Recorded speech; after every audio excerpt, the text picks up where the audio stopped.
Rumah Mbah Suparman yang berada di Dusun Bulak Miri RT 2 Desa Kaloran, Kecamatan Ngeronggot, Kabupaten Nganjuk sempat menjadi perhatian publik karena roboh termakan usia pada 20 Desember 2020 lalu.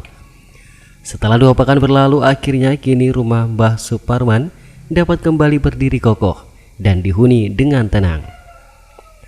Mbah Suparman yang hanya berprofesi sebagai tukang becak yang berpenghasilan tak menentu hanya bisa pasrah dengan keadaan yang pas-pasan.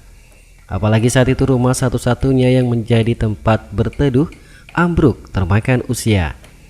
Ditambah lagi dengan keadaan anaknya yang memiliki keterbelakangan mental harus menjadi perhatian khusus baginya. Kembali berdirinya rumah tempat tinggal Mbah Suparman ini tak lepas dari peran serta masyarakat serta perhatian dari para tokoh dan sesepuh dusun Bulak Miri Desa Kaloran yang telah melakukan penggalangan dana. Bersama dengan tim investigasi SRTV dibantu oleh warga relawan PSHT dari desa setempat. Dengan semangat bersama bergotong royong membangun kembali rumah Mbah Suparman.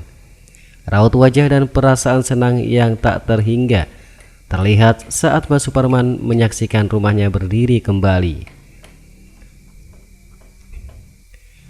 Dari Nganjuk, Jawa Timur, tim investigasi Budiman, SRTV.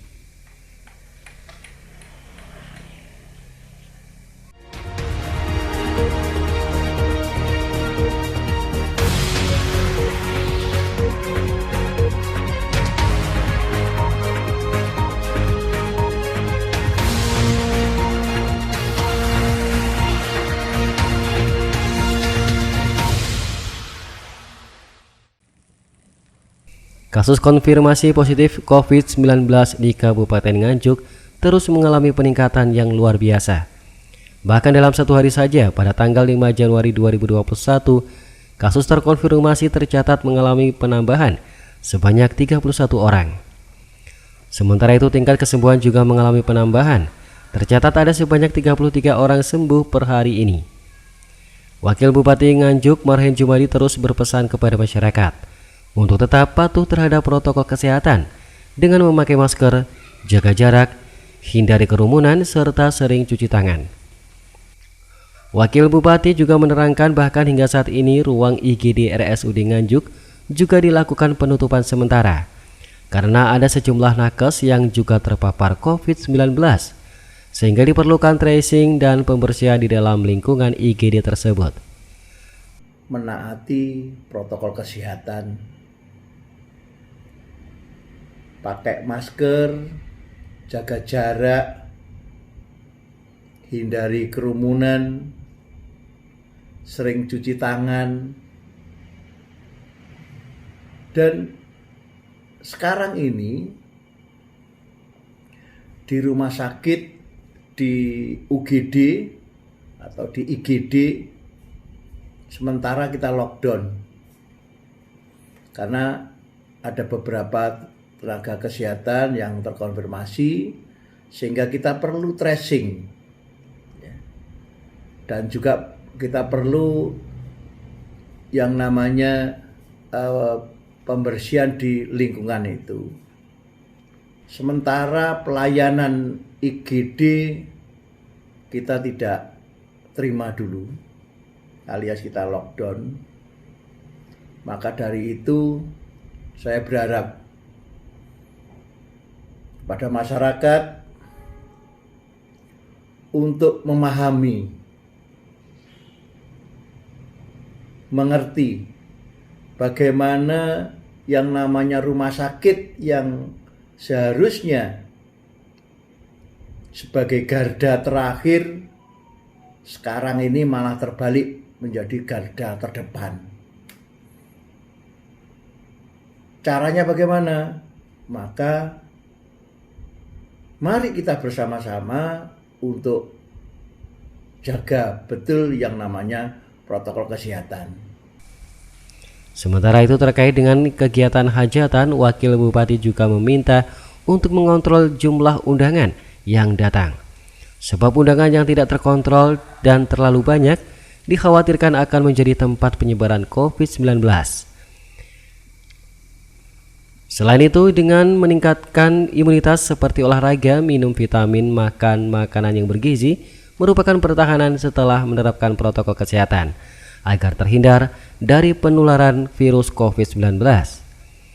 Hingga saat ini kasus konfirmasi COVID-19 di Kabupaten Nganjuk mencapai 1.192 orang, kontak erat 6.785 orang, meninggal 124 orang.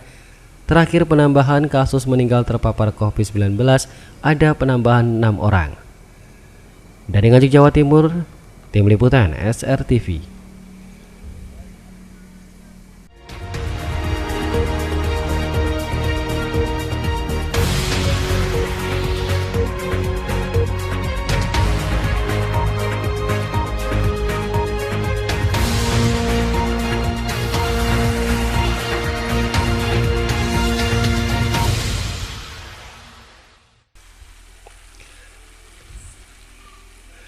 AS ditetapkan sebagai tersangka setelah diketahui telah mengadakan pesta tahun baru di lingkungan Desa Ngampel, Kecamatan Mejayan, Kabupaten Madiun. Pesta tersebut telah direncanakan oleh tersangka jauh hari sebelumnya. Padahal saat itu telah dikeluarkan maklumat Kapolri tentang larangan adanya kegiatan yang mengundang kerumunan termasuk pesta karena masih dalam situasi pandemi COVID-19. Tersangka AS saat gelar rilis di Polsek Mejayan mengaku pesta yang telah dipersiapkan tersebut bahkan disetujui oleh warga masyarakat lingkungan setempat. Menurutnya pesta serupa memang sudah menjadi tradisi di tempat tinggalnya selama ini setiap menyambut tahun baru. Ia pun menyesal atas perbuatannya tersebut. Kapolsek Mejayan AKP Sigit Siswadi menjelaskan, penggerebekan pesta tersebut berdasarkan informasi dari masyarakat. Dari informasi tersebut, unit reskrim langsung mendatangi lokasi dan benar saja ada gelaran pesta menyambut tahun baru di halaman parkir SD desa setempat.